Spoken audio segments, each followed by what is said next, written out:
আমার জিন্দেগীর কোনটা দায়িত্ব, কি করণীয়, এর বিস্তারিত ব্যাখ্যা, বিস্তারিত বিশ্লেষণ, বিস্তারিত জ্ঞান কোরআন সুন্নাহর আলহামদুলিল্লাহ মাদ্রাসাগুলোতে পড়ানো হয়। ঠিক কিনা বলেন?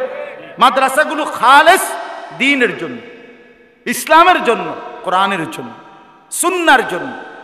এক মুসলমানের জীবনের মূল পুঁজি দুইটা, কোরআন এবং সুন্নাহ।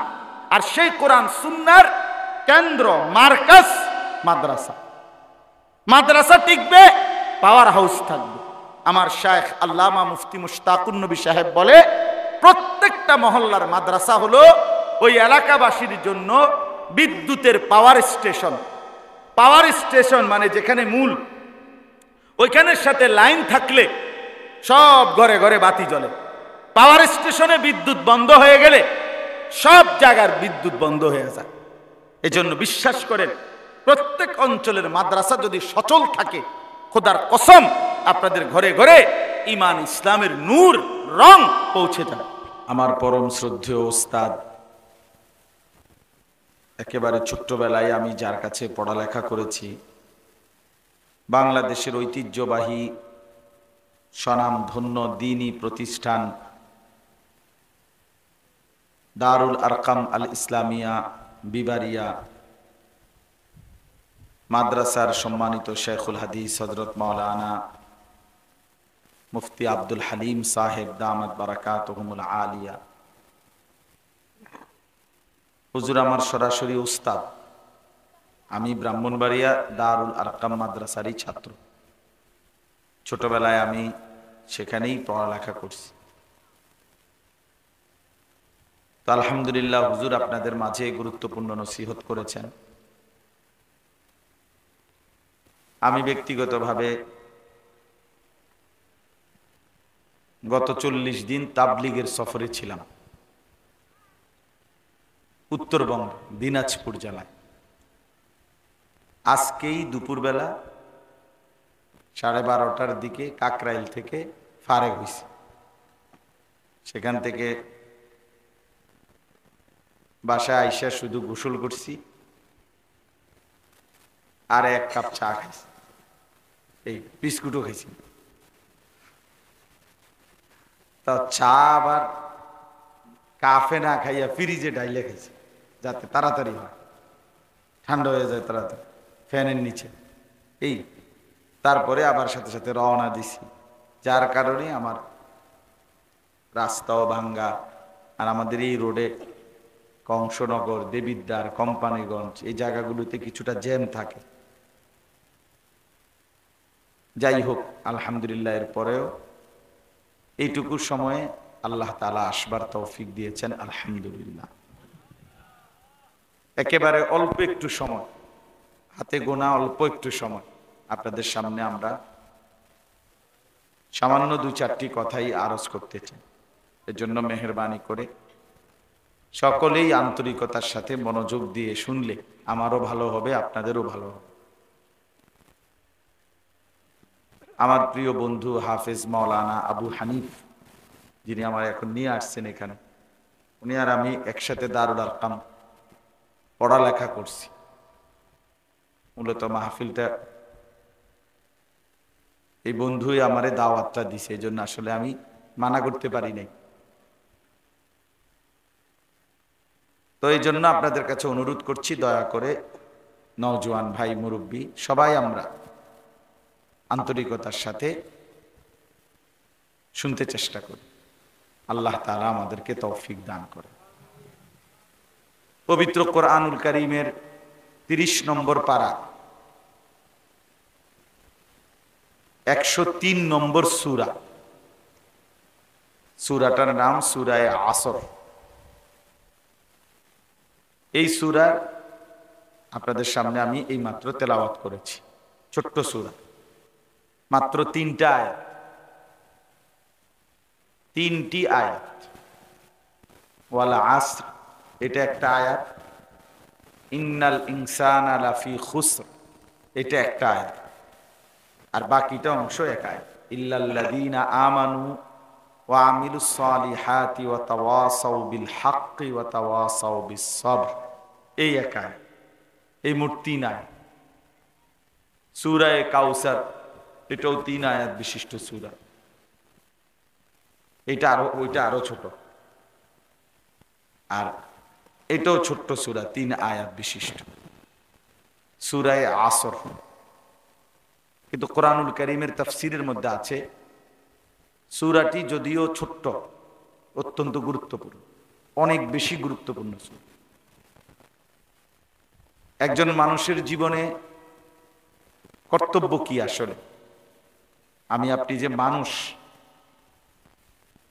এই মানুষ হিসাবে আমাদের উচিত কি, করণীয় কি এই পৃথিবীতে, মৃত্যু পর্যন্ত আসলে আমাদের কাজটা কি, কি করা উচিত? এই কথাটা আল্লাহ তাআলা, আমাদের দায়িত্ব, আমাদের কর্তব্য, এই সূরাটার মধ্যে আল্লাহ তাআলা সংক্ষিপ্তভাবে কিন্তু পূর্ণাঙ্গভাবে, যদিও সংক্ষিপ্ত কিন্তু পূর্ণাঙ্গ দিক নির্দেশনা, প্রেসক্রিপশন আল্লাহ তাআলা এখানে উল্লেখ করেছেন। ইমাম শাফিঈ রাহমাতুল্লাহি আলাইহি, বিশ্ববিখ্যাত মুহাদ্দিস, মুজতাহিদ কি ছিলেন, 4 মাযহাবের একজন ইমাম। ইমাম শাফিঈ রাহমাতুল্লাহি আলাইহি তিনি বলতেন, কোন মানুষ যদি কোরআনুল কারীমের 114টি সূরার মধ্যে শুধু কেবল এই একটি সূরা, 103 নম্বর সূরা, সূরা আসর, এই সূরাটা নিয়েই ভাবে এবং এই সূরার আলোকে নিজের দায়িত্ব, কর্তব্য, নিজের জিম্মাদারি বুঝে নেয়, তো তিনি বলেন কোন মানুষের দুনিয়া আখিরাতের সফলতার জন্য এটাই যথেষ্ট। কোন সূরা বলেন? সূরা আসর, 103 নম্বর সূরা। লাউ তাদাব্বারান নাসু ফি হাদিহি সূরা লাওয়াসআতহুম।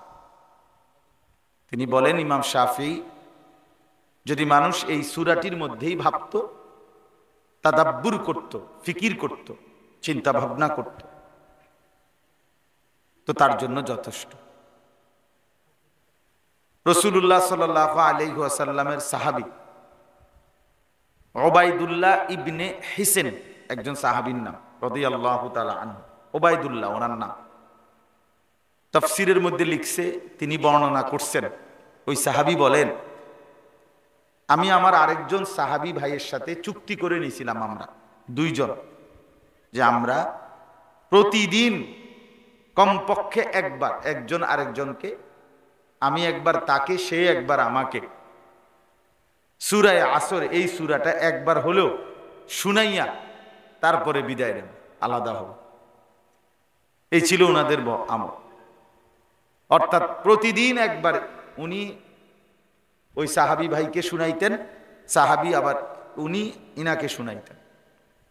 উদ্দেশ্য ছিল এখানে আল্লাহ তাআলা যে জিম্মাদারি, যে দায়িত্ব, কর্তব্য, করণীয় বলেছেন, এইটা যেন সবসময় প্রতিদিন মনে আসে, প্রত্যেক দিন এটা যেন তাকরার হয়, প্রতিদিন যেন কথাটা নতুন করে আরেকবার আলোচিত হয়। আরবি ভাষায় বলে, ইযা তাকাররারা ফিল লিসান তাকাররারা ফিল কলব, যে কথা জবানে বারবার উচ্চারিত হয় সে কথা দিলের মধ্যে মজবুত হয়ে বসে। বারবার পড়ে, এই জন্য পড়া মুখস্থ করতে হলে জবান দিয়া বারবার বারবার পড়তে হয়, বারবার রিপিট করতে করতে, উচ্চারণ করতে করতে। ওই আপনাদের মাদ্রাসার ছাত্র হলে এগুলো উঠাই দেন থেকে। মাদ্রাসার কোনো হুজুর আছেন এখানে? এই মাদ্রাসার ভাই কোনো উস্তাদ আছেন কি না বলেন? কই আসেন এখানে, আপনি আসেন, হুজুরের দিকে আসেন। আপনি আপনাদের এই ছাত্র সদর বদর করে, এগুলো উঠান এন থেকে।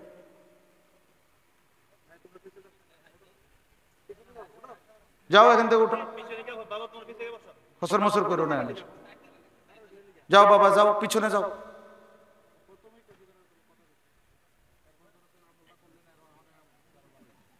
জি, সরো, জলদি সরো। হুজুর দেখেন, আপনি মৌলানা, আপনি দেখেন, বাচ্চাদেরকে এক সাইডে বসান। তাহলে তিনি এটা বলছেন যে এই সূরার মাধ্যমে নিজেদের দায়িত্ব কর্তব্যের কথা ওনারা পরস্পর দোহরাইতেন, একে অপরকে শুনাইতেন। তো বলতেছিলাম এই প্রতিদিন বলতেন একজন আরেকজনকে। তো এইটাই নিয়ম যে জবানে বারবার উচ্চারিত হলে দিলে বসে। এই জন্য হেফজখানার বাচ্চারা শত শতবার, হাজার হাজার বার আল্লাহর কোরআনের এক এক পৃষ্ঠা, এক এক লাইন। আপনি তো মনে করছেন ছেলেটা হাফেজ হয়ে গেছে। হাফেজ হয়ে গেছে মানে অর্থাৎ হুজুরে একটা তাবিজ লিখে দিছে, তাবিজ এটা গলাত লাগাইছে অথবা কান্দে বাইন্দা দিছে, হাফেজ হয়ে গেছে, ঠিক না? এটাই তো হাফেজ হওয়া নাকি? কি বলেন? এটা তাবিজ বাইন্দা দাও নাকি? হ্যাঁ, এটা তাবিজ না। 110 টাকা দিয়ে একটা তাবিজ লইছে, আর সকালে ঘুমের থেকে ওইটা দেখে যে কি হয়ে গেছে, হাফেজ হয়ে গেছে। না, কত হাজার বার, কত লক্ষ বার এই বাচ্চা আল্লাহর কোরআনকে রিপিট বারবার বারবার বারবার বলতে হয়। এরপরে আল্লাহ তাআলা কোরআনের এত বড় দৌলত তার সিনার মধ্যে দান করে। তাও আবার আল্লাহর পছন্দ হইল, পছন্দ হইল। পড়ে তো অনেকেই, চেষ্টা তো করে অনেকেই, আশা তো করে অনেক অভিভাবকে, কিন্তু সবারটা হয় না। আল্লাহ তাআলা যাকে চান। সুম্মা আওরাসনাল কিতাব আল্লাযীনা ইসতাফাইনা মিন ইবাদিনা। আল্লাহ তাআলা বলেন, আমি আমার এই কোরআনের উত্তরাধিকার বানাই তাদেরকে, আমার সমস্ত বান্দাদের মধ্যে আমি আল্লাহ নিজে বাছাই করি যাদেরকে। ইসতাফাইনা, আল্লাহ বাছাই করে। কে হাফেজ হবে, কে আলেম হবে, এটা তার বাপের সিদ্ধান্ত না, এটা আল্লাহর ফয়সালা। কে হাফেজ হবে, কে আলেম হবে, কে দ্বীনের খেদমত করবে, এটা সরাসরি আল্লাহ তাআলার রহম করম, আল্লাহর দয়া, আল্লাহর অনুগ্রহ, আল্লাহ তাআলার ফজল, আল্লাহ তাআলার ফজল। ওয়া ইউতাল হিকমাতা ফাকাদ উতিয়া খায়রান কাসীরা। আল্লাহ তাআলা বলেন, যাকে কোরআন ও সুন্নাহর ইলম দেওয়া হলো তাকে সবচেয়ে বেশি কল্যাণ দেওয়া হয়। নবী সাল্লাল্লাহু আলাইহি ওয়াসাল্লাম বলেন, ফামান আখাযাহু আখাযা বিহাজ্জিন ওয়াফির। যে ইলমের দৌলত পেল সে সবচেয়ে বড় অংশটুকু পেল, সবচেয়ে বড় অংশ পেল। ইলমের মোকাবেলায় গোটা পৃথিবী তেমন কোনো বিষয়ই না, পৃথিবী কোনো বিষয়ই না। দুনিয়ার সবটা সম্পত্তির মালিকানার তেমন কোনো ক্রেডিট কিচ্ছু নেই। আগে শুনতাম আপনার টাকা থাকলে বাঘের চোখও মিলে, আমরাও শুনছি ছোটবেলা। এখন দেখলাম যে টাকা থাকলে বেচারা আর ভাগ্যে যাওয়ানোরও জায়গা পায়। টাকার কারণে, অতিরিক্ত টাকা থাকার কারণে এই পরিমাণ আটকাইছে যে এখন না বের হইতে পারে, না আগাইতে পারে, না পিছাইতে পারে। কি করবে? কোনো উপায়। তাহলে বাঘের চোখ তো দূরে থাক, বাজারেই তো যাইতে পারে না, রাস্তাতেই তো উঠতে পারে না। তো এই তো হাঁস মুরগের চোখে তো নাই, বাঘের চোখ করতে গেল। হ্যাঁ, ইন্নাল মালা ইয়াফনি আন করিব ওয়া ইন্নাল ইলমা বাকিন লা ইয়াসালু। হযরত আলী রাদিয়াল্লাহু তাআলা আনহু বলেন, শোনো, মাল সে তো কিছুক্ষণের মধ্যেই মিলায় যাবে, আর ইলম তা অনন্তকাল বাকি থাকবে। ওয়া ইন্নাল ইলমা বাকিন লা ইয়াজাল। ইলম কোনদিন শেষ হয় না। না, কবরে গেলে কোনো ব্যক্তির মাল তো তার থেকে আলাদা হয়, কিন্তু তার কলিজার ভিতরে যে আসমানি ইলম আছে এটা আলাদা করা হয় না। হাসরের ময়দানেও না, জান্নাতেও, জান্নাতেও। এজন্য মাদ্রাসার বরকতই আলাদা, এই তালেবে ইলমদের বরকতই আলাদা। কোরআন সুন্নাহ যারা পড়ে, পড়ায়, বিশ্বাস করেন, তাদের বরকতটাই আলাদা। আপনি বুঝলেন না, অনেকেই এটা আন্দাজও করেন না, আন্দাজই করেন। কোরআনুল কারীমের মধ্যে আল্লাহ তাআলা বলছেন, ইয়ারফাইল্লাহুল্লাযীনা আমানু মিনকুম। তোমাদের মধ্যে যারা মুমিন আমি তাদেরকে মর্যাদাবান করব, তবে ওয়াল্লাযীনা উতুল ইলমা দারাজাত, আর আল্লাহ বলেন যাদেরকে, ঈমানদারদের মধ্যে যাদেরকে ইলম দেওয়া হয়েছে তাদেরকে দারাজাত, মর্যাদার পর মর্যাদা, মর্যাদার পর মর্যাদা, মর্যাদার পর মর্যাদা দিতেই থাকবে। এখানে বহু বচন, এখানে নির্ধারিত কোনো সংখ্যা বলে নাই। এই জন্য এলেমের মর্যাদা বেশি, নিঃসন্দেহ তালেবে এলেমের মর্যাদা বেশি, আলেমে দ্বীনের মর্যাদা বেশি, কোরআন সুন্নাহর দাম বেশি। আল্লাহ আমাদেরকে বুঝার তৌফিক দান করুন। চলেন বাপ, তো এই জন্য বলতেছিলাম সাহাবায়ে কেরাম এই আয়াত, এই সূরাটাকে পরস্পর পরস্পরকে শুনাইতেন। কেন? যে এই সূরার মধ্যে মানুষ হিসাবে তার জিম্মাদারি বর্ণনা আছে আল্লাহর পক্ষ থেকে। এবার আসেন, একটা জিনিস আগে উপলব্ধি করা উচিত, একেবারে সামান্য বিবেক যারা আছে, আদনা বিবেক, পাগল না ছাগল না, বরং কিছুটা বিবেক যার কাজ করে, সেই বিবেকবান মানুষের এটা ভাবা উচিত স্বাভাবিকভাবেই যে আমাকে যিনি সৃষ্টি করেছেন তিনি আমাকে কেন সৃষ্টি করলেন। আমি আমার ইচ্ছায় জন্মগ্রহণ করি নাই, আমি আমার ইচ্ছায় মৃত্যুবরণও করব না। তাহলে আমি পৃথিবীতে আমার ইচ্ছায় আসি নাই, আমি পৃথিবী থেকে আমার ইচ্ছায় যাবো না। তাইলে আমি এসেছি একজনের ইচ্ছায়, আমি যাব একজনের ইচ্ছায়, তো মাঝখানের সময়টা কেন চলবে আমার নিজের ইচ্ছায়? আমার শুরুটাও যেহেতু আসমানওয়ালা রবের ইচ্ছায়, আমার সমাপ্তিটাও আল্লাহর ইচ্ছায়, তো মাঝখানেরটা কেন আমার মন মতো? তাহলে এই জন্য একবারে ভাইয়া স্কুলে পড়েন আর কলেজে পড়েন, ইউনিভার্সিটিতে পড়েন, আর আপনি গ্রামের মানুষ, আপনি খেতে কাজ করেন আর রাস্তায় কাম করেন, আপনি কিচ্ছু পড়েন নাই, স্কুলে পড়েন নাই, প্রাইমারিও পড়েন নাই, এগুলো কোনো বিষয় না। আপনি বিবেকবান, আপনার আকল আছে, দিমাগ আছে, আপনি রাত চিনেন, আলো চিনেন, এটা আগুন, এটা পানি আপনি বোঝেন, এটা রোদ, এটা বৃষ্টি আপনি বোঝেন, এটা হাসি, এটা কান্না আপনি বোঝেন, হ্যাঁ, এটা ভালো মন্দ আপনি বুঝেন, শীত গরম ঠান্ডা আপনি বুঝেন। এই স্বাভাবিক যে বিষয়গুলো যে ব্যক্তি বুঝে, তো সে তো পাগল না, ঠিক কিনা বলেন? সে তো পাগল না, মাতাল না, তার সিরা না।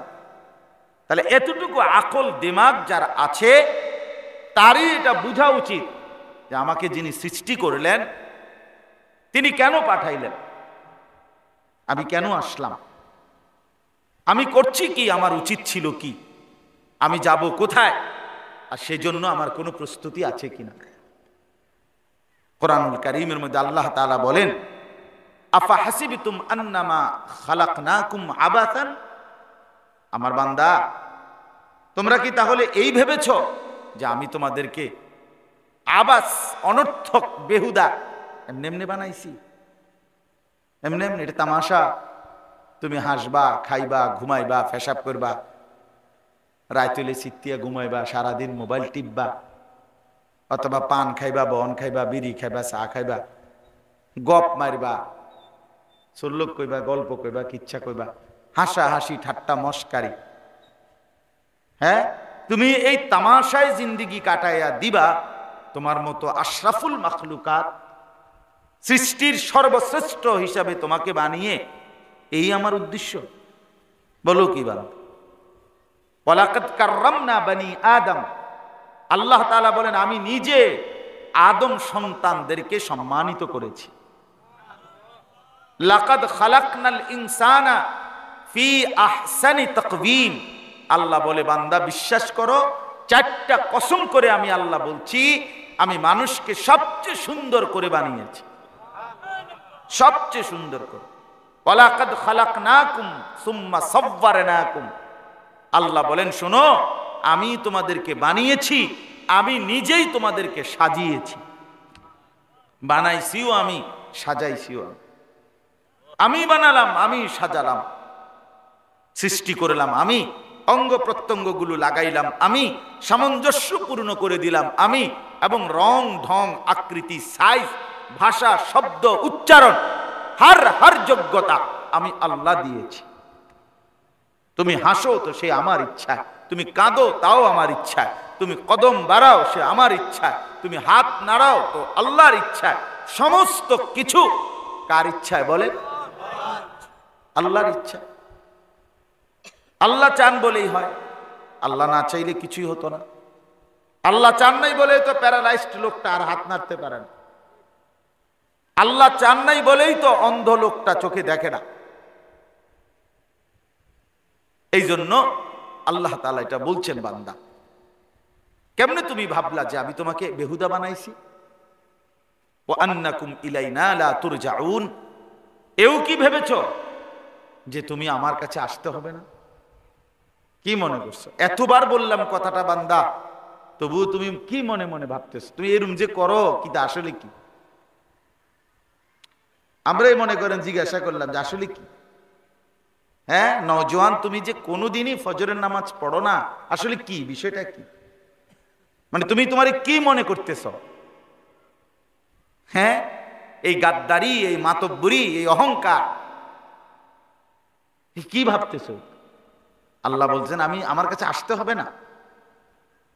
আমি এতবার কথাটা বললাম, তোমার গায়ে লাগলো না? ওয়া ইলাইহিল মাসির, ইলাইয়াল মাসির ওয়া ইলাইহি তুরজাউন, ইলাল্লাহি মারজিউকুম জামিআ সুম্মা ইলাইহি তুহশারুন। কত যে আয়াত আল্লাহ বলছে, শোনো আমার কাছে ফিরতে হবে, আমার কাছে আসতে হবে, আমার কাছে আসতে হবে, আমার কাছে আসতে হবে। এই কথাইটা কোরআনে বারবার বারবার বারবার আল্লাহ বলছে। আমি তোমাকে অনর্থক বানাই না। ওমা রব্বুকা বিগাফিলিন আম্মা তা'মালুন। আল্লাহ বলে, বান্দা শুনো, তোমরা যা করছো আমি আল্লাহকে তোমাদের একটি সেকেন্ডের, একটি পলকের ব্যাপারেও আমাকে গাফিল ভেবো না। আমি খবর রাখি, হিসাব রাখি, নজর দিয়ে চোখে দেখি। ওয়া কাফা বিযুনুবি ইবাদিহি খাবীরাম বাসীরা। আমি আমার বান্দার প্রতিটা গুনাহ নড়াচড়ার ব্যাপারে খবরও রাখি, চোখেও দেখি। ওয়া কাফা বিনা হাসিবিন, হিসাবের জন্য আমি আল্লাহ একাই যথেষ্ট, একাই যথেষ্ট।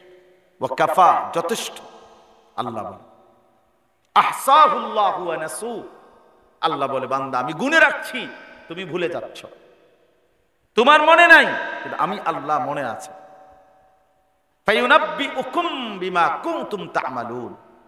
আল্লাহ বলেন তোমাদের প্রত্যেকের কর্মকাণ্ড সম্পর্কে আমি কিন্তু তোমাদেরকে জানাবো, আমি বলবো, আমি আল্লাহই জানাবো।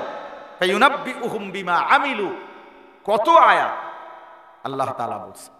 এজন্য মেরে মুহতারাম, আমার বাবা ভাই, এতটুকু যদি কারো বিবেকে থাকে যে আমি পাগল না, আমি মাতাল না, আমি সুস্থ একজন মানুষ, আমি একজন মানুষ, আমার একজন আল্লাহ আছে, আমার একজন বানানেওয়ালা আছে, খোদার কসম একটুর আকল দিমাগ যদি খাটায় তো তার উচিত এটা ভাবা, আল্লাহর কাছে জিজ্ঞেস করা, জানতে চাওয়া যে আপনি আমাকে কেন পাঠাইলেন, আপনি আমার কাছে কি চাচ্ছেন, আমাকে কি করতে হবে বলেন। আমি এই কোম্পানিতে চাকরি নিলাম, এখন তো আমার উচিত জিজ্ঞেস করা যে আমার দায়িত্বটা কি, আমার কাজটা কি, আমার কাজটা কি।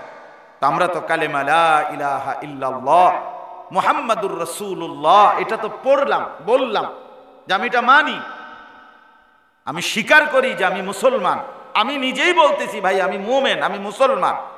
তো আল্লাহ বলে তুমি বলতেছো তুমি মুসলমান, তো এখন তুমি ইসলাম গ্রহণ করতে আপত্তি কিসের?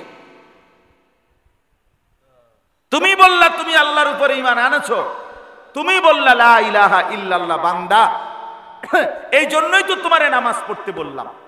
তুমি যদি বলতা আমি বেঈমান, তোমারে কোন ছাগলে বলতো? তোমার মতো ছাগলেরে না বললে কি হইত? তোমার মতো অপদার্থকে না বললেই হতোটা কি? আল্লাহর দুনিয়া তো কত জন্তু জানোয়ারও ভোগ করতেছে, তোমার মতো দুই একটা প্লাস্টিক দুনিয়া ভোগ করলে কি হইতো? ভাত খাইবা, ঘুম যাইবা, পেশাবে ধরলে পেশাব করবা, টয়লেটে গেলে টয়লেটে যাইবা, শীত হইয়া ঘুম যাইবা, পাগলের মতো মাতালের মতো ঘুরবা, হাঁটবা, চলো তো ঠিক আছে, কিন্তু তুমি না বলতেছো তুমি মুসলমান, তুমি তো বলছো তুমি মুমিন। আশহাদু আল্লা ইলাহা ইল্লাল্লাহ ওয়াহদাহু লা শারীকা লাহু। এটা আমরা সাক্ষী দেই না? কথা বলেন না, আমরা এটা বলি কিনা? তো আপনি বলেন কেন? যুবক ভাইয়া তোমরা বলো, তোমরা যারা নামাজ পড়ো না, তোমরা যারা আল্লাহ চেনো না, আল্লাহকে যাদের মোটেই পছন্দ হয় না, ইসলাম যাদের ভালোই লাগে না, কোরআনকে যারা ধরতেও চাও না, রাসূলুল্লাহ সাল্লাল্লাহু আলাইহি সাল্লামের একটা সুন্নাতকে যার পছন্দ হয় না, আরে গাদ্দার তুমি কি লেগা বলতেছো মুসলমান? এই মানুষের বাচ্চা কেন বলতেছো? কেন বলিস বেটা তুই নিজেকে মুসলমান? গাদ্দার! সেজদাই দিবি না তো মুসলমান বলস কেন বেটা? অপদার্থ! নামাজে পড়বি না তো নিজেকে মুসলমান বলিস কেন বেটা? কেন বললি মুসলমান বেটা? ভাত খাওয়ার জন্য তো মুসলমান হইতে হয় না। ভাত তো আল্লাহ বেঈমানকেও খাওয়ায়। খাওয়ায় কিনা বল? নমরুদকেও তো আল্লাহ খাওয়াইছে, ফেরাউনকেও তো আল্লাহ খাওয়াইছে, খাওয়ায় নাই? ফেরাউনকে রিজিক দিছে কে? নমরুদকে রিজিক দিছে কে? আল্লাহ দিছে। তো তোকেও দিবে বেটা। তুই তো আর ফেরাউন নমরুদ না, রাখতে পারা তো তোমার দিতে সমস্যা কি? এত বড় অহংকারীকে আল্লাহ যদি খাওয়াইতে পারে, তোমারে খাওয়াইতে সমস্যা কি? এজন্য একজন মুসলমান পরিচয় দেওয়ার পরে সে আল্লাহকে ভুলে যায় কিভাবে? সে নামাজ ভুলে যায় কিভাবে? সে সেজদা দিতে চায় না। এটা কি মানুষ? হায় আল্লাহ, হায় কি আশ্চর্য! আমার মানে কত সময় আমি এটা ভাবি যে একটা মুসলমান পরিচয় দেয়, একটু প্রস্রাব করে পেশাব করে পানি নেয় না, ওমা এটা কি হাইওয়ান? এটা কি আসলে? এতে এই অপদার্থ আইলো করতে গে, এই জঙ্গলি আইলো করতে গে, এটা কি? ছি ছি ছি ছি! একটা স্বাভাবিকতা, মানুষের একটা কমন সেন্স তো থাকে, স্বাভাবিক একটু বিচার বুদ্ধি বিবেচনা বোধ তো থাকা চাই বাবা। এই জন্য মেরে মুহতারাম, ভাবা উচিত আপনি আমি প্রত্যেকেই নিজেকে মুসলমান পরিচয় দেই। তাহলে যেখানে আল্লাহ তাআলা বলছে ইন্নাল ইনসানা লাফি খুসরিন, আরে বলছে বান্দা তুমি যদি মানুষ হও, মানুষ, তাইলেই আমি আল্লাহর প্রেসক্রিপশন এখানে আমি সূরাতে বলছি কাজ, এটা যদি গ্রহণ না করো তাইলে তুমি লসে, লাফি খুসরিন, তুমি ক্ষতিগ্রস্ত, ক্ষতিগ্রস্ত, ধ্বংস, বরবাদ তোমার জিন্দেগি। যে কোনো মানুষকে বলছে, যে কোনো মানুষ মাত্রই চারটি কাজ করতে হবে। কয়টি কাজ? কয়টি কাজ? এই আয়াত, এই সূরাতে আল্লাহ বলছে, আল্লাহ তাআলা কসম করে বলছেন ওয়াল আসরি, আমি আল্লাহ কসম করছি, সময়ের কসম। আসরুন শব্দের এক অর্থ হলো যুগ, সময়, সময়। তাহলে ওয়াল আসরি মানে হলো কসম। আল্লাহ বলেন আমি সময়ের কসম করলাম, তোমার হায়াতের কসম, তোমার জিন্দেগির কসম। সময়ের কসম মানে জীবনের কসম, কারণ প্রত্যেক মানুষের হায়াত সময়েরই সমষ্টি। প্রত্যেক মানুষের জিন্দেগি এটা কিসের সমষ্টি বলেন? সময়ের সমষ্টি। আমার বয়স 43 বছর, তো এখন আপনি এই 43 বছর মানে কি? মানে কিছু ঘন্টা, মিনিট, সেকেন্ড, সপ্তাহ, মাস, বছর, এই সমষ্টিটার নামই 43 বছর, ঠিক কিনা বলেন? এটারে যদি আপনি মাস বাইর করেন, 12 মাসে 1 বছর, তো 43 মাসের লগে এবার আপনি 12 মাস মিলাইলে মাস বাইরিব, যে আমার বয়স এত মাস। তাহলে হায়াত মানেই হলো সময়ের সমষ্টি, জীবনের সমষ্টি, সময়ের সমষ্টি। এই জন্য আল্লাহ বলেন ওয়াল আসর, বান্দা সময়ের কসম, মানে তোমার হায়াতের কসম। তোমারে আমি যে সময় দিয়েছি, তোমারে আমি যে জিন্দেগি দিছি, এই ঘন্টা, মিনিট, সেকেন্ড, যেগুলো আমি আল্লাহ পরিবর্তন করতেছি, আর তোমাকে দিলাম, আমি আল্লাহই তোমাকে পরিবর্তন করি। তোমার যোগ্যতায় কিছু হয় না। ওয়ানুকিররু ফিল আরহামি মা নাশাউ ইলা আজালিম মুসাম্মা, আল্লাহ বলেন একটি নির্ধারিত সময় পর্যন্ত আমি মায়ের পেটে সন্তানটাকে রাখি। সুম্মা নুখরিজুকুম তিফলান, অতঃপর এক ছোট্ট বাচ্চা শিশু হিসাবে আমি তাকে মায়ের পেট থেকে বের করে আনি। সুম্মা লিতাবলুগু আশুদ্দাকুম, অতঃপর ধীরে ধীরে তাকে কিশোর তরুণ যৌবনের দিকে নিতে থাকি। হ্যাঁ, ওয়ামিনকুম মান ইউতাওয়াফা, এরই মধ্যে এই নিতে নিতে আগাইতে আগাইতেও এর ভিতরে ভিতরে আবার অনেককে মৃত্যু দিয়ে ফেলি। সবাইরে কিশোর বানাই না, সবাইরে যুবক বানাই না, বানায় সবাইরে, এর ভিতরে ভিতরে আবার অনেকের কি দিয়ে লাই, মৃত্যু দিয়ে ফেলি। আর কাউকে অমিনকুম মান ইউরাদ্দু ইলা আরযালিল উমর লিকাই লা ইয়ালামা মিন বাদি ইলমিন শাইআ, আর কাউকে পৌঁছাইতে পৌঁছাইতে একেবারে নিষ্কর্মা, আর কোনো বুদ্ধি নাই, বোধ নাই, বিবেচনা শক্তিও নাই, এরকম অক্ষম বৃদ্ধ পর্যন্ত বানিয়ে ফেলি। আমার মা 75 বছরের মতো বয়স, 70-72 হবে, মা এখন কিছুই মনে নাই, কিছুই বোঝে না। হ্যাঁ, ওষুধ মার হাতে দিলে মা এটা বোঝেই না যে এটা খাইতে কইতেছে। কত শোবার বল, 1000 বার বললো মা এটা বোঝে না। এটা কি করবো মা এটা বুঝতেছে না, মানে এই কথাটাই বোঝে না যে এটা আপনি খান। এখন পানি দিলাম, জোর করিলাম, মা এটা ফেলায়, শুধু এটা ফেলায়। অথচ মারে আমি কত 1000 বার আমার মারে দেখছি আমি, মায়ের নিজের ওষুধ, ডায়াবেটিসের ওষুধ, প্রেশারের ওষুধ, এগুলো মারটা মার বক্স আলাদা, মারটা মা সুন্দর করে খাইয়া শুইতো। সেই মা এখন এটা বুঝেই না। এই এখনো জিজ্ঞাসা করছি, মা ওষুধ খাইছেননি? কহ, বুঝেই না মা। তা আল্লাহ তাআলা বলেন, আমি ধীরে ধীরে একদিন এই অবস্থায় কাউকে নিয়ে যাই যে আর কিছুই সে বোঝে না, একদম নিষ্কর্মা হয়েছে। তো আল্লাহ তাআলা বলেন এই অবস্থার পরিবর্তন, সময়ের পরিবর্তন, জিন্দেগির পরিবর্তন, এটা আমি করে থাকি বান্দা, আমি করি। অতএব আল্লাহ সময়ের কসম করে বললেন, হায়াতের কসম করে বললেন, জীবনের কসম করে বললেন, জিন্দেগির কসম করে বললেন, ইন্নাল ইনসানা লাফি খুসরিন, প্রত্যেকটা মানুষ ধ্বংস, ক্ষতিগ্রস্ত, প্রত্যেকটা মানুষ ধ্বংসের পথে। এই কথার দুইটা অর্থ, কথাটা খেয়াল করে। আমার ওয়াজ শেষ হয়ে যেতেছে, আপনি সোজা না হইলে কিন্তু এক্ষুনি শেষ।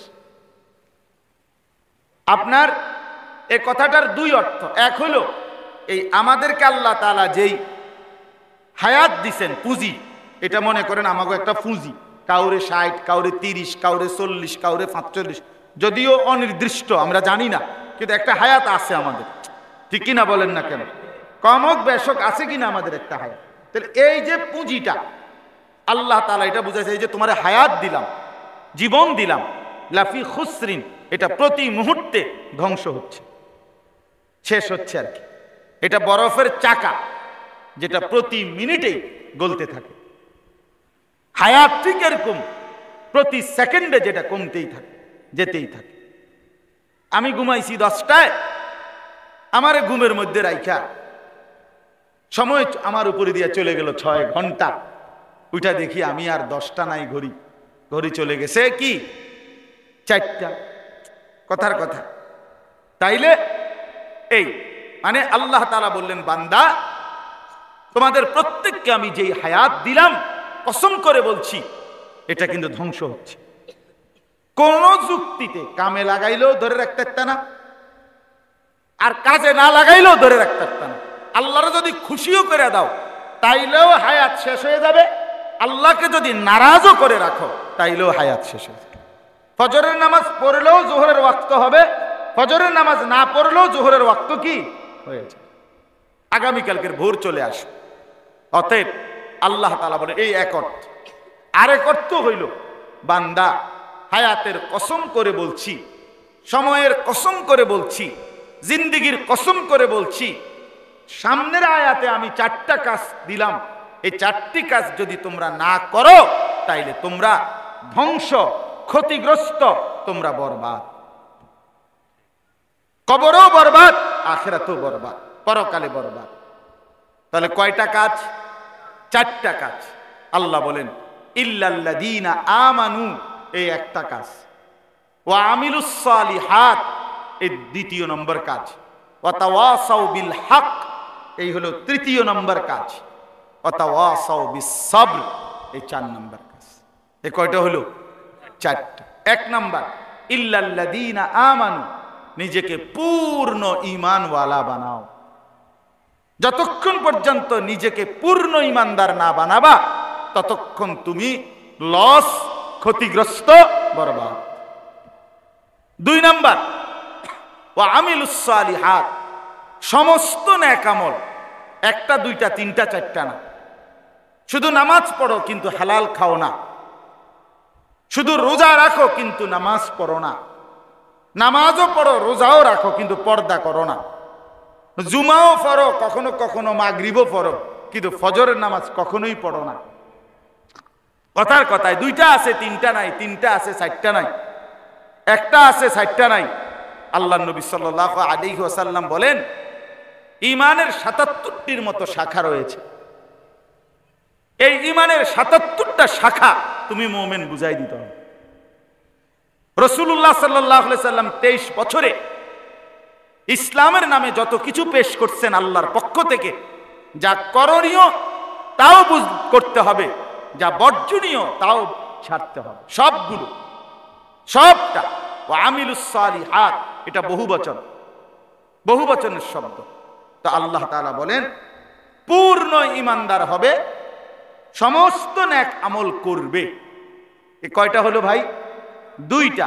তিন নাম্বার, ওয়াতাওয়াসাউ বিল হক, মানে অন্যকে, সারা পৃথিবীর মানুষকে, তোমার স্ত্রী, তোমার ছেলে, তোমার মেয়ে, তোমার পরিবার, তোমার আত্মীয় স্বজন, তোমার এলাকা, তোমার মহল্লা, তোমার দেশবাসী, তোমার পাড়া প্রতিবেশী, একেবারে যাইতে যাইতে সারা পৃথিবীর মানুষকে, প্রত্যেককেই তুমি ঈমানের দাওয়াত দিবে।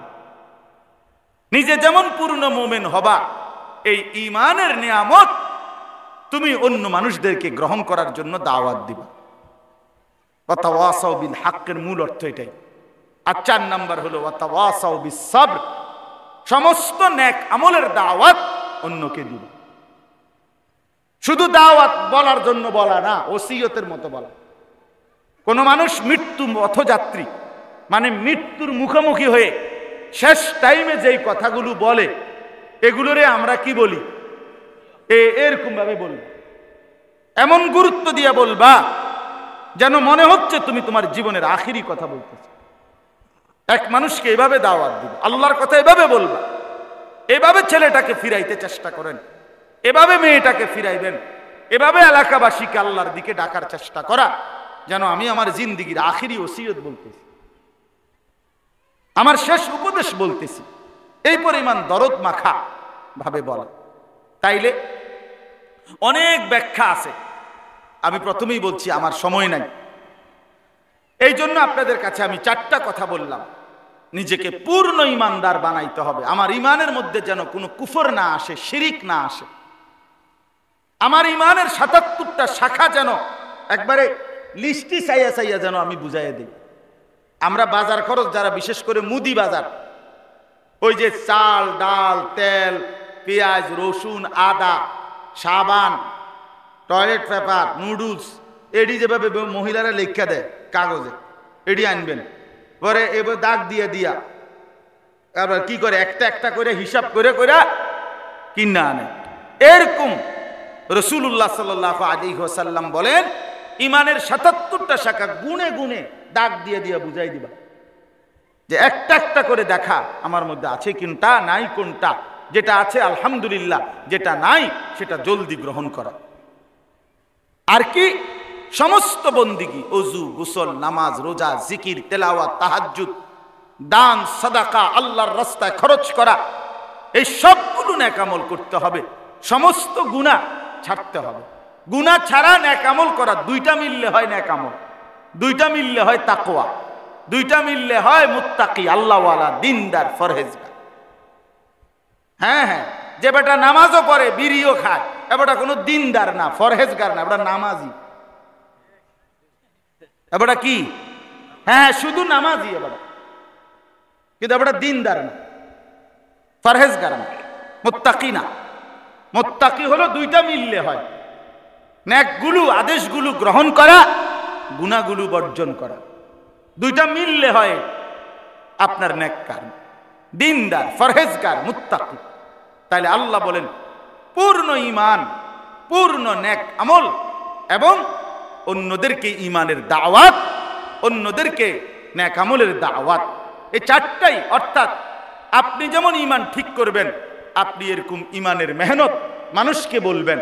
আপনি যেমন নেক আমল করবেন, আপনি মানুষদেরকেও নেক আমলের দিকে, ঘর পরিবার, পাড়া মহল্লা, দেশ জাতি, সর্বত্র আল্লাহর কথা ফেরি করবেন, মানুষদেরকেও বলবেন, নিজেও সচেষ্ট থাকবেন, অন্যদেরকেও ডাকবেন।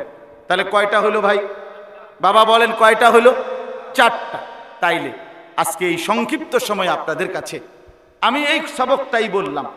দয়া করে আমার যুবক ভাই যারা বসছো, ভাইয়া আবারও বলছি, ভাইয়া আমি শক্ত করে কিন্তু মাঝখান দিয়ে একটা কথা বলছি, যে তুমি মুসলমান পরিচয় দাও কেন? কেন মুমিন বলো ভাইয়া? যদি নামাজি না পড়লা, সেজদাই না করলা, আল্লাহকে যদি ভালো না লাগে, রাসূল সাল্লাল্লাহু আলাইহি সাল্লামকে যদি পছন্দ না হয়, তো দরকার ছিল কি নিজেকে মুসলমান বলা? কি দরকার? এই জন্য দয়া করে আমরা প্রত্যেকে যত্নবান হই, নিজেদের ঈমান, নিজেদের নেক আমল এবং মানুষকে আল্লাহর দিকে ডাকা। এই যে দাওয়াত ও তাবলীগের মেহনত, আলহামদুলিল্লাহ সারা পৃথিবীব্যাপী ওলামায়ে কেরাম, সাধারণ মুসলমান করতেছে। এই নিঃসন্দেহে এই সূরা আসরে আল্লাহ তাআলা যে দায়িত্ব দিয়েছেন, এই দায়িত্বের আলোকেই করতেছে। বলেন আলহামদুলিল্লাহ, বলেন আলহামদুলিল্লাহ। এই জন্য আপনাদের কাছে অনুরোধ করলাম, আপনারা প্রত্যেকেই নিজের ঈমান সুন্দর করেন, নিজের বন্দিগি সুন্দর করেন, আমল সুন্দর করেন এবং অন্যদেরকেও ঈমানের কথা বলেন, অন্যদেরকেও নেক আমলের কথা বলেন। প্রত্যেকটা বাবা, অভিভাবক নিজের ঘরের স্ত্রী, ছেলে মেয়ের জন্য ঈমান এবং আমল এটার ফিকির করেন। এক নাম্বার, ঘরের বিবি বাচ্চা নামাজ পড়বে কোন দিন, সেজদা দিবে কোন দিন, আল্লাহর কোরআন শিখবে কখন, সবাই পর্দা করবে কখন, এটা বলেন আগে, এটার ফিকির করেন, এটার হিসাব করেন। ভাত, মাছ, চাল, ডাল, তরি, তরকারি, ঘর, আসবাবপত্র, এগুলো সব আপনি শেষ করে দিতে পারতেন না। আপনি যেদূর পারেন এদূর দিয়া যান, বাকিটা আবার তারা কামাই করবে, আবার ওই বেড়া মূল্যে আর পরের জন করবে। এভাবেই পৃথিবীতে আদম আলাইহিস সালাম থেকে চলে আসছে, বাপ দাদা 14 গোষ্ঠী এই পরিশ্রম করতেছে। এই ক্ষেতে বহুজন এই পর্যন্ত চাষাবাদ করছে আমনের আগে, আমনের পরেও আরো বহুজন কি করবে? চাষাবাদ করবে রে বাপ। অতএব আখিরাত সাজান, কবর সাজান, পরকাল সাজান, দিনকে কলিজার মধ্যে ধারণ করেন। আল্লাহ তৌফিক দান করেন, বলেন আমিন। আমার বাবারা, আমরা সব সময় বলি, এই যে দিন নিয়ে বেঁচে থাকা, কোনটা আমার ঈমান, কোনটা আমার নেক আমল, আমার জিন্দেগীর কোনটা দায়িত্ব, কি করণীয়, এর বিস্তারিত ব্যাখ্যা, বিস্তারিত বিশ্লেষণ, বিস্তারিত জ্ঞান কোরআন সুন্নাহর আলহামদুলিল্লাহ মাদ্রাসাগুলোতে পড়ানো হয়। ঠিক কিনা বলেন? মাদ্রাসাগুলো খালেস দ্বীনের জন্য, ইসলামের জন্য, কোরআনের জন্য, সুন্নাহর জন্য। এক মুসলমানের জীবনের মূল পুঁজি দুইটা, কোরআন এবং সুন্নাহ। আর সেই কোরআন সুন্নাহর কেন্দ্র, মার্কাজ মাদ্রাসা। মাদ্রাসা টিকবে, পাওয়ার হাউস থাকবে। আমার শায়েখ আল্লামা মুফতি মুশতাকুন নবী সাহেব বলে, প্রত্যেকটা মহল্লার মাদ্রাসা হলো ওই এলাকাবাসীর জন্য বিদ্যুতের পাওয়ার স্টেশন। পাওয়ার স্টেশন মানে যেখানে মূল, ওইখানের সাথে লাইন থাকলে সব ঘরে ঘরে বাতি জ্বলে। পাওয়ার স্টেশনে বিদ্যুৎ বন্ধ হয়ে গেলে সব জায়গার বিদ্যুৎ বন্ধ হয়ে যায়। এজন্য বিশ্বাস করেন, প্রত্যেক অঞ্চলের মাদ্রাসা যদি সচল থাকে, খোদার কসম আপনাদের ঘরে ঘরে ঈমান, ইসলামের নূর, রং পৌঁছে যাবে, পৌঁছে যাবে, বিদ্যুৎ সরবরাহ হবে। এই জন্য সবার উচিত, যেখানেই মাদ্রাসা হয়, একেবারে যিনি করেন, যেই হুজুরেই করুক, যেই আলেমেই করুক, যে কয়জন মানুষ মিললে একটা মাদ্রাসা শুরু করছে, বিশ্বাস করেন এটা উচিত। আল্লাহ কাউকে না কাউকে দিয়ে শুরু তো করায়, কিন্তু উচিত বাকি সকল মুসলমান এটাকে আগলাইয়া রাখে, আগলাইয়া রাখে। আমি তো সব সময় বলি, আমার শায়েখ আল্লামা মুফতি মুশতাকুন নবী সাহেব বলে, একটা মাদ্রাসা এলাকাবাসীর কাছে 3টা জিনিস চায়। কয়টা? 1, দোয়া, মাদ্রাসার জন্য দোয়া করা। 2, আতফাল, সন্তান, আপনাদের বাচ্চা মাদ্রাসায় পড়তে দিবেন। 3, আমওয়াল, আপনাদের দান সাদাকা। মুসলমানের দোয়া, মুসলমানের সন্তান মুসলমানের দান সাদাকা।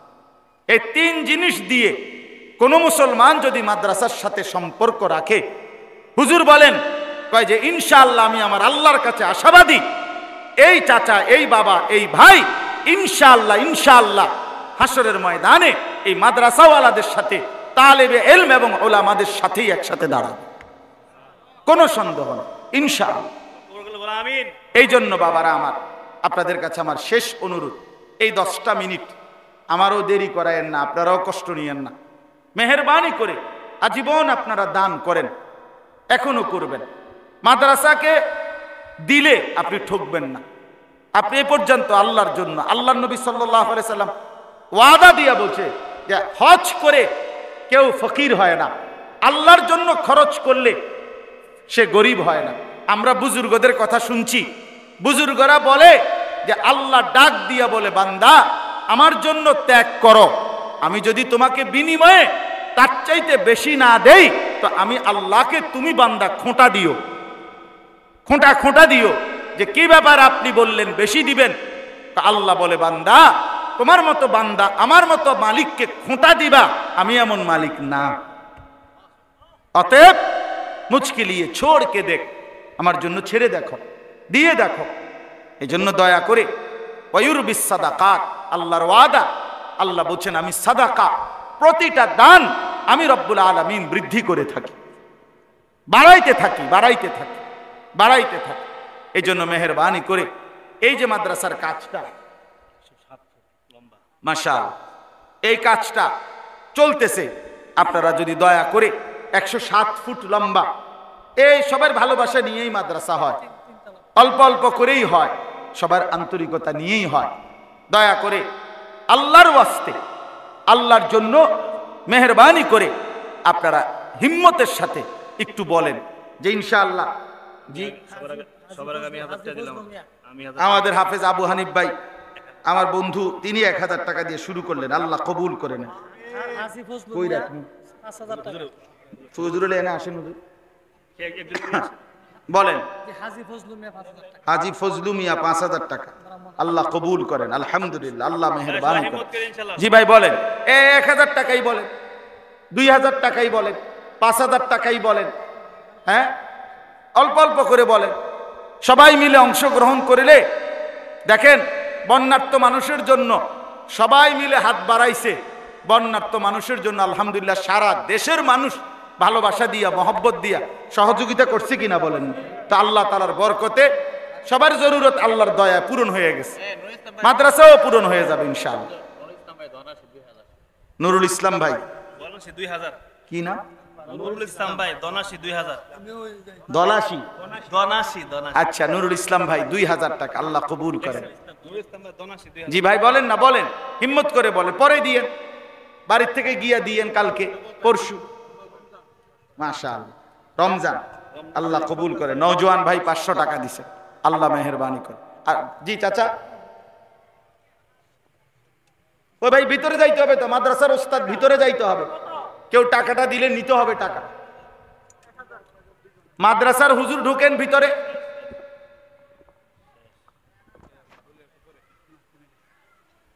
বলেন ইনশাআল্লাহ। 5 ব্যাগ সিমেন্ট, কি নাম?